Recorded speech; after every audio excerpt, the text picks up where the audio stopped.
हजरत दाऊद अलैह और जालूत। ईमान की ताकत की एक महान दास्तान।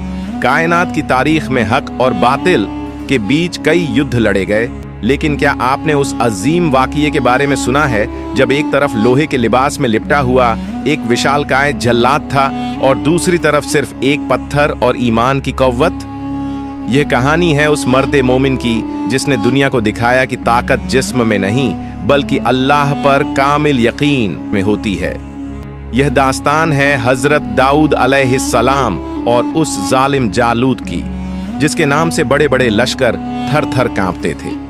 मैदान ए जंग की पुकार बनी इजराइल एक लंबे अरसे तक जिल्लत और पसमंदगी का शिकार रहे, यहां तक कि उन्होंने अपने नबी से दरख्वास्त की कि उन पर एक अमीर शासक मुकर्रर किया जाए ताकि वे दुश्मन से लड़ सकें।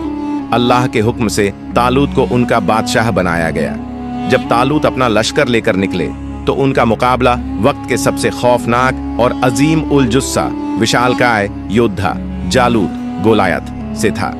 एक तरफ पहाड़, दूसरी तरफ चट्टान जैसा ईमान जालूत के पास आधुनिक हथियार और एक ऐसा जिस्म था जो पहाड़ की तरह मालूम होता था। उसने मैदान ए जंग में निकलकर ललकारा, है कोई जो मेरा मुकाबला करे? बनी इजराइल के बड़े बड़े सूरमा खौफ के मारे पीछे हट गए।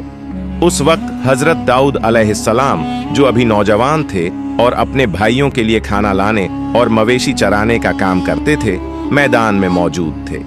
जब हजरत दाऊद ने दुश्मन की यह ललकार सुनी और अपनी कौम की खामोशी देखी तो उनका ईमान जोश मारने लगा।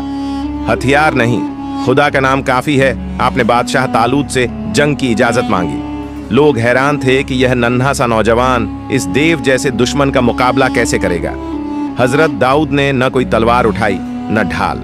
आपके पास सिर्फ एक गोफन, स्लिंग और 5 पत्थर थे।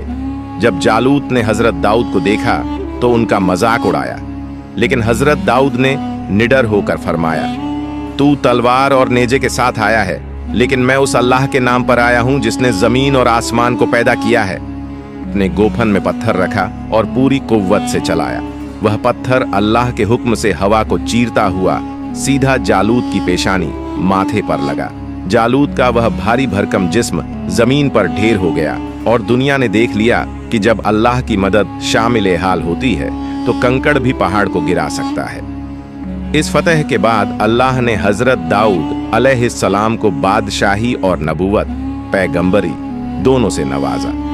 सबक: यह वाकया हमें सिखाता है कि मुश्किल चाहे जालूत जैसी बड़ी क्यों ना हो, अगर दिल में अल्लाह का जिक्र और इरादों में सच्चाई हो तो जीत हमेशा हक की ही होती है।